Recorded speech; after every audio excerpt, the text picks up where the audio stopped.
दोस्तों चैनल में आपका फिर से स्वागत है। तो आज हम रिप्लेस करेंगे होंडा एविएटर की front brake shoe. Activa, aviator या फिर जो भी स्कूटी है, सबका प्रोसीजर लगभग सेम है, कोई डिफरेंस नहीं है। तो जैसा कि मैंने अपने पहले ही वीडियो में दिखा रखा है कि आपको पिछले ब्रेक शू कैसे चेंज करने हैं। तो अगर आपको पिछले ब्रेक शू चेंज करने हैं अपनी स्कूटी, एक्टिवा, एविएटर के, तो उसका प्रोसीजर ऑलरेडी मैंने बना रखा है, कैसे करना है, डिटेल्ड वीडियो है। तो उसका लिंक मैं पोस्ट कर दूंगा, तो आप उसको फॉलो कर सकते हैं, कैसे अपनी स्कूटी, होंडा एक्टिवा, एविएटर या कोई भी सुजुकी या जुपिटर के ब्रेक शू कैसे चेंज करने हैं।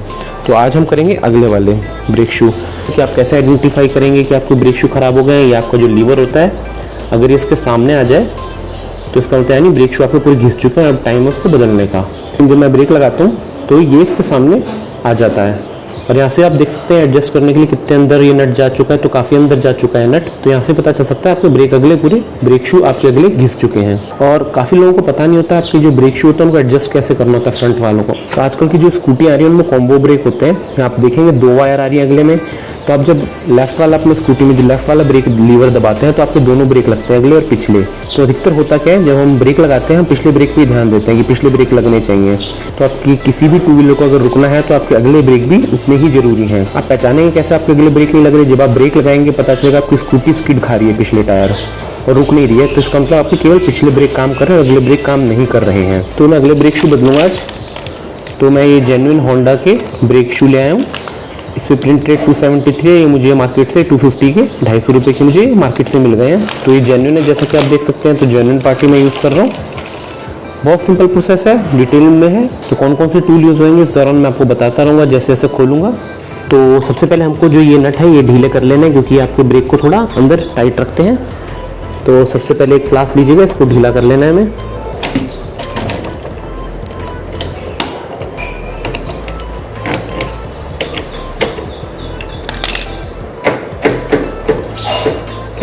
तो ये हमने ढीला कर लिया। अब उसके बाद हमें ये नट खोलना है। ये नट खोलेंगे तो आपका ये जो असेंबली है यहाँ से अपने आप ही लूज हो जाएगी। तो ये नट खोलते हैं।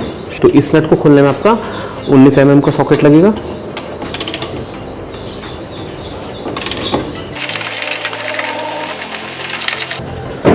तो एक बार ढीला होने के बाद जो आपका ये दूसरी साइड है यहाँ से ये घूमने लग जाएगा। तो आप कोई भी प्लास या चाबी से पकड़ के इसको रोक सकते हैं।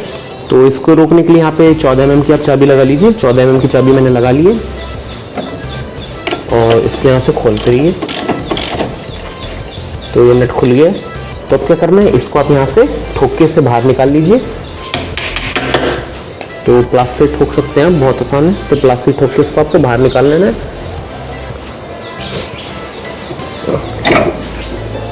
तो आपका ये लगभग ऐसे बाहर आ जाएगा।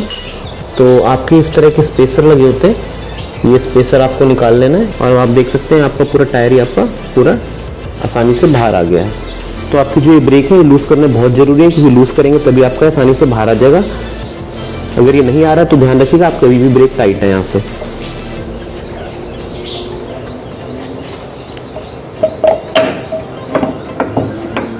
तो देखिए अंदर कितनी गंदगी है इसमें, क्योंकि आज तक खुले ही नहीं है ये। रिकॉर्डिंग के इशू के कारण मैं आपको ब्रेक पैड निकालते हुए नहीं दिखा पाया, लेकिन जैसे इंस्टॉलेशन में जब भी दिखाऊंगा तो उसी का अपोजिट आपको निकालना भी है। तो ब्रेक शू इंस्टॉल करने से पहले हम पूरा इसको साफ़ कर लेंगे। ये पूरा साफ़ करेंगे, इसकी खोल के हम ग्रीसिंग भी करेंगे, क्योंकि यही आपका मूवेबल पार्ट होता है। तो इसकी ग्रीसिंग भी करेंगे हम प्रॉपर खोल के। जो आपका ड्रम का एरिया है पूरा ये, इसे भी साफ़ करेंगे, क्योंकि आप देख सकते हैं इसमें कितनी गंदगी है। तो बहुत गंदा है ये, इसको भी हम साफ़ करेंगे। साफ़ करके नए ब्रेक शू इंस्टॉल करेंगे। तो चलिए ये पहले इसको साफ़ करते हैं। तो सबसे पहले आपको क्या करना है, जिसमें भी आपको डस्ट दिख रही है एक ब्रश लेके इसको झाड़ के निकाल लीजिएगा डस्ट को। तो इसको ब्रश से साफ़ कर लीजिएगा।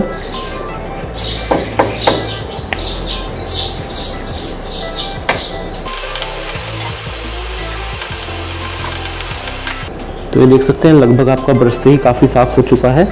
और अब इसे हम क्या करेंगे, आपके पास अगर पेट्रोल है, आपके पास डीजल है, केरोसिन ऑयल है, तो उससे भी आप साफ़ कर सकते हैं। ब्रेक क्लीनर है, अगर उससे भी आप साफ़ कर सकते हैं। तो पहले मेरे पास ये डीजल पड़ा है, तो मैं इसे डीजल से प्रॉपर साफ़ कर दूंगा। तो अब मैंने ये डीजल ले लिया इसमें। अगर आपके पास कोई कीप है उससे आप स्प्रे करके साफ़ कर सकते हो, उससे ज़्यादा आसानी होगी। मैंने डीजल ले लिया, इससे मैं क्या है आपका ब्रश से प्रॉपर इसको गीला करके इसको प्रॉपर साफ़ कर दूँगा। और नीचे मैंने एक प्लास्टिक का कैन लगा दिया ताकि जितनी भी गंदगी है उसमें सारी आ जाए।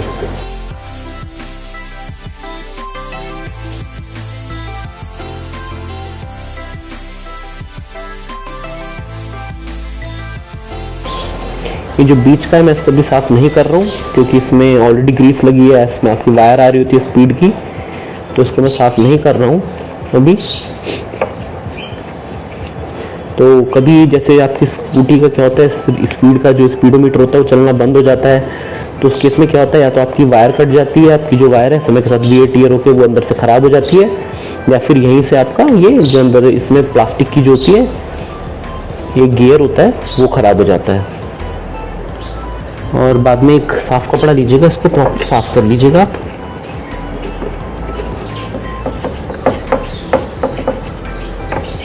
तो आपका ये साफ़ हो चुका है,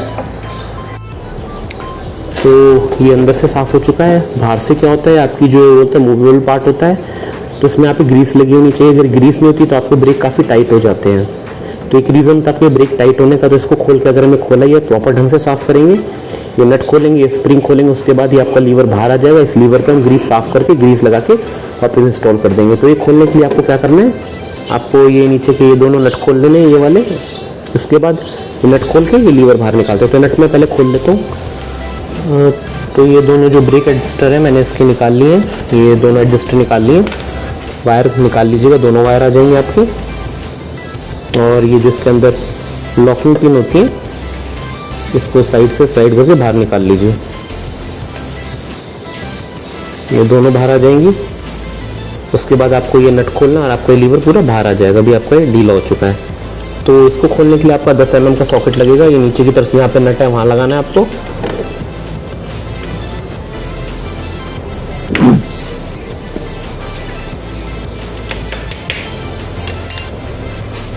तो ये नट निकालने के बाद आराम से स्लाइड होकर बाहर आ जाएगा। तो ये आपका लीवर बाहर आ गया। ये आपका जो इंडिकेशन होता है कि आपका ब्रेक पैड कितना है बचा है, ये उसका लीवर होता है। ये भी आपका बाहर आ गया। और इसमें यहाँ ये स्प्रिंग होती है, स्प्रिंग बाहर आ गई। और ये आपका वो लीवर होता है जो आपका प्रॉपर ब्रेक को अंदर एक्टिवेट करता है। तो इसको साफ़ करके ग्रीस लगा के वापस इंस्टॉल कर देते हैं। तो इसको साफ़ कर लेते हैं पहले, क्योंकि इसमें अगर डस्ट आ जाती है, गंदगी आ जाती है, तो आपके जो ब्रेक हैं वो आपके काफ़ी हार्ड लगने शुरू हो जाते हैं और आपकी ब्रेकिंग परफॉर्मेंस आपकी इससे अच्छी नहीं होती। तो ये देख सकते हैं हमने प्रॉपर साफ़ कर लिया। अब इसमें हम यहाँ पर ग्रीस लगा के इसको वापस इंस्टॉल कर देते हैं। तो ये जो छेद होता है जहाँ पे डलता है, इसके अंदर भी आपका गंद होता है, तो इसको भी आपको साफ़ कर लेना है प्रॉपर। एक कपड़ा लीजिएगा, उसको यहाँ से डाल के वहाँ से निकाल लीजिएगा। तो ये आपका लगभग यहाँ से साफ़ हो जाता है। तो ये लीवर है, इसको भी हम साफ़ कर लें, भी बहुत गंदा हो रहा है। जितने लीवर स्प्रिंग जो भी हैं उसको हम साफ़ कर लेते हैं। तो ये मैं आपको दिखा दूं, मैंने सारे हार्डवेयर जितने भी हैं इसके ब्रेक के सब ढंग से साफ़ कर लिए। अब ग्रीसिंग करके इसे वापस इंस्टॉल करते हैं। तो सबसे पहले इस पर ग्रीस लगा के इसको इंस्टॉल करते हैं। जो आपका ब्रेक लीवर है, ज़्यादा ग्रीस नहीं लगानी है आपको, थोड़ी थोड़ी ग्रीस लगा लेनी है।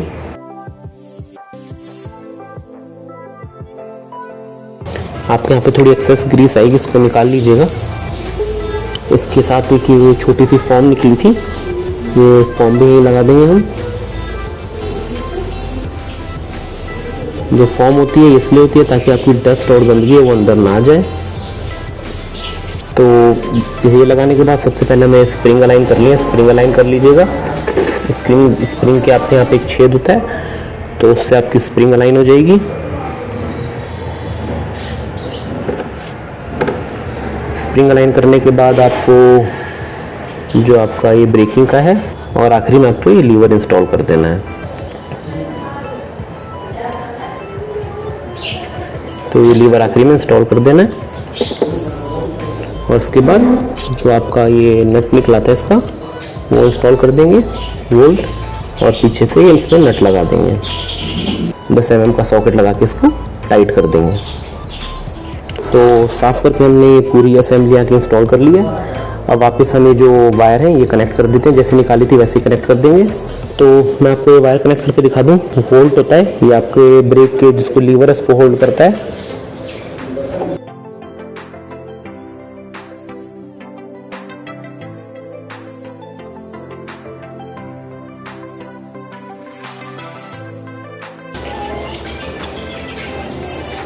बहुत ही आसान प्रोसेस है। ऐसे ही मैं दूसरा कनेक्ट कर लेता हूँ, उसके बाद मैं आपको दिखाता हूँ।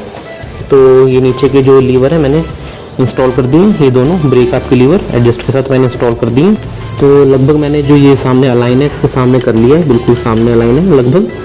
तो अब मैं इसमें ब्रेक शू इंस्टॉल कर लूँगा यहाँ पर। तो ब्रेक शू इंस्टॉल करने से पहले आपको क्या करना है, आपको ये जो एरिया होता है जहाँ पे ब्रेक पैड टच होता है, ये इधर का ये जो एरिया है, इस पर आपको हल्की सी ब्रेक ग्रीस लगा लेनी है। तो इस पर मैं ग्रीस लगा लूँगा और ध्यान रखिएगा इस पर आपको बहुत थोड़ी ग्रीस लगानी है और ब्रेक ग्रीस लगाइएगा, ब्रेक ग्रीस अलग होती है।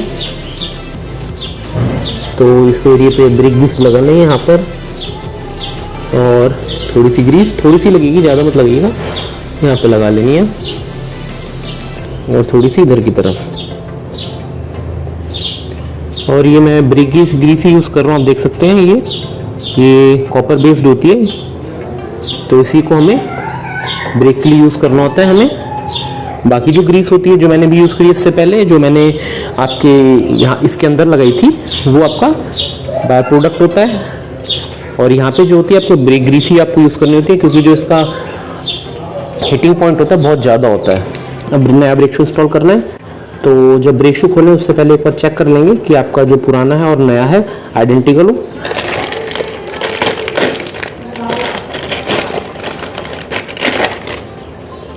तो आप ये देख सकते हैं ये होंडा का जेन्युइन ब्रेक शू है। तो एक बार ये साइड में रख के ऐसे देख लेंगे कि आपका आइडेंटिकल होने चाहिए। तो आप देख सकते हैं दोनों आइडेंटिकल हैं बिल्कुल। तो इसको हम वापस इंस्टॉल करते हैं। तो अब नॉर्मल ब्रेक पैड ले लेना है, पहले हमें आगे से अलाइन करने हैं, कोई भी पहले अलाइन कर लीजिएगा। इसको अलाइन करके आपको यहाँ पकड़ना है और दूसरी तरफ का आप हाथ से ही आराम से अलाइन कर सकते हैं।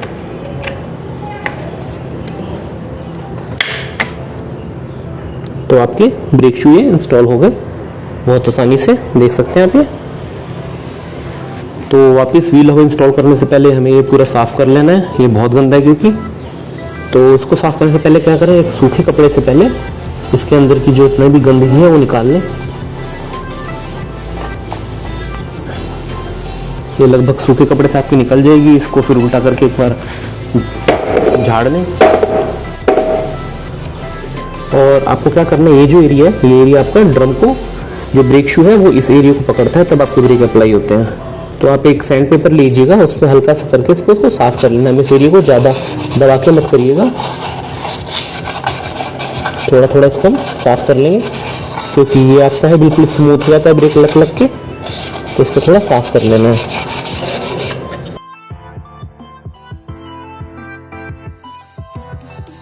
सैंड पेपर से करने के बाद एक साफ कपड़ा लेके इसको साफ कर लेंगे और दोबारा इसको उल्टा करके झाड़ लीजिएगा, ताकि जितना भी गंद हो सारा निकल जाए। तो अभी ये साफ हो गया। इसको इंस्टॉल करने से पहले तो एक कपड़े पे आप साफ कपड़े में ब्रेक क्लीनर लीजिएगा, वो स्प्रे करके आपको प्रॉपर इस एरिया को साफ कर लीजिएगा।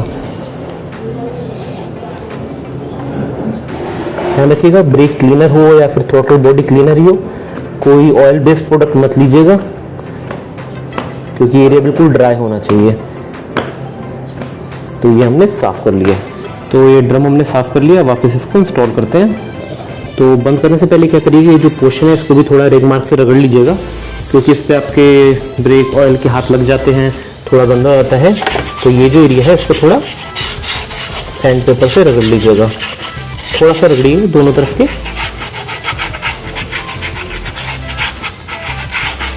तो इंस्टॉल करते हुए ध्यान रखिएगा आपका जो एक तरफ है ये आपका ऐसा स्पेसर इंस्टॉल होगा। तो इस एरिया पे आपको ग्रीस लगा लेनी है ढंग से। मैंने ग्रीस लगा ली ऑलरेडी।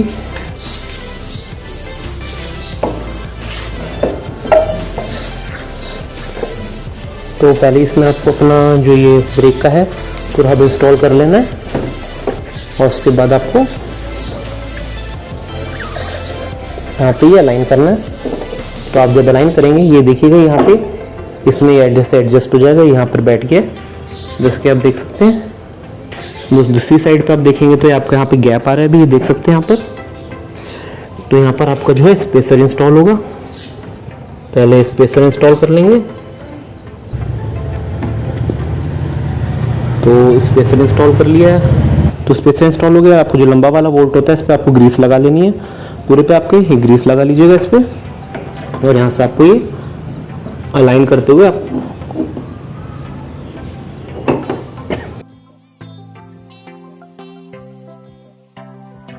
यहाँ से डाल देना, इधर से हो गया। और इधर की तरफ आएंगे हम, इधर से भी आपका थोड़ा अलाइन करके डाल देंगे, ये डल गया। और इस पर अब हमें यहाँ पर ये नट कस देना है। तो सेम प्रोसीजर है, दूसरी तरफ मैं 14 नंबर की चाबी लगाऊंगा और यहाँ पे आपका 19 mm के सॉकेट से ये कस दूंगा। तो ये कस दिया पूरा। तो दोस्तों हमने सारा कस लिया है। अब हमें क्या करना है, ब्रेक एडजस्ट करने हैं। जो ये ऊपर वाला लीवर होता है ये आपके फ्रंट ब्रेक का होता है, केवल राइट वाले जो ब्रेक होते हैं केवल आपके अगले ब्रेक के लिए होते हैं, और जो नीचे वाला होता है ये कॉम्बो ब्रेक के लिए होता है। तो इसे एडजस्ट करते हैं, पहले बताता हूँ कैसे करते हैं। तो अगर आप अपने लेफ्ट वाले ब्रेक दबाएंगे तो देख लेंगे इतना ही दब रहा है, इसके बाद नहीं दब रहा है क्योंकि हम पिछले वाले ब्रेक अभी दबे हुए हैं। और अगर आप अगले ब्रेक दबाएंगे तो देखेंगे और पीछे जा रहा है। ये मैं अगले ब्रेक दबा रहा हूँ और पीछे जा रहा है।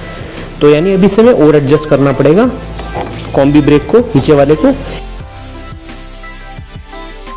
तो एडजस्टमेंट प्रॉपरली जरूरी है ताकि अब जब अपने जो कॉम्बो ब्रेक है, जो पिछले वाले ब्रेक दबाएं तो आपके उसके प्रोपोर्शनेट अगले ब्रेक भी लगें। तो इसके एडजस्टमेंट बहुत ज़रूरी है प्रॉपर ब्रेकिंग के लिए आपकी स्कूटी के लिए। तो इस दौरान जो है अपनी वायर के जब ब्रेक एडजस्ट करेंगे टायर भी घुमा के देखते रहें। ये फ्री आपको घूमना चाहिए, जैसे कि आप देख सकते हैं फ्रीली घूम रहा है। तो आखिरी में क्या करना है, आपका जो ये एरिया है यहाँ पर आपको ग्रीस लगा देनी है, क्योंकि आपकी इस एरिया पे आपका मेटल टू मेटल फ्रिक्शन हो रही होती है।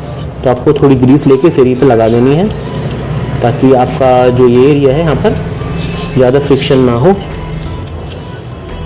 नहीं तो आपके ब्रेक जो होते हैं काफ़ी हार्ड हो जाएंगे, रफ लगेंगे। थोड़ी सी यहाँ ग्रीस लगा दीजिएगा यहाँ पे, और इसके आपका जो दूसरी साइड है उस पर भी लगा दीजिएगा ग्रीस यहाँ लेके। तो अगर ये वीडियो आपको पसंद आया तो लाइक कीजिएगा और मेरे चैनल को सब्सक्राइब कीजिएगा। Keep watching Bharat Automotive. Take care, bye bye.